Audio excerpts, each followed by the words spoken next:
Guys welcome trip എത്താ guys. അപ്പം നമുക്ക് ഫുഡ് പോയ്സൺ പിടിച്ചിക്കണേ. ഞാനും ആ കൂട്ടത്തിലുണ്ട്. എനിക്കും ബാത്തൂനും ORS കുടിച്ചപ്പോൾ മാറിക്കണേ. ഇവൾക്ക് 3 ആൾക്കാണ് കൂടുതലുള്ളത്. ഓൾക്ക് അതിനുവേണ്ടി ട്രിപ്പ് കയറ്റിക്കണേ, സൂചിയൊക്കെ വെച്ചിക്കണേ. അപ്പോൾ എൻ്റെ അക്ക ഫസ്റ്റ് ടൈമാണ് ട്രിപ്പ് കയറ്റുന്നത്. കരയുന്നുണ്ട് ഗൈസ് എൻ്റെ അക്ക.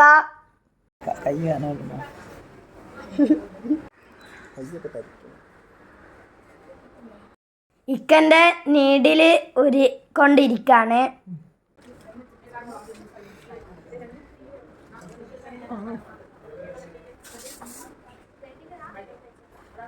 കണ്ടിട്ട് എക്സ്പ്രഷൻ കണ്ടിട്ട് നല്ല വേദന ഉള്ള പോലെ ഉണ്ട്. അങ്ങനെ നമ്മൾ ഹോസ്പിറ്റലിൽ ഡിസ്ചാർജ് ആയി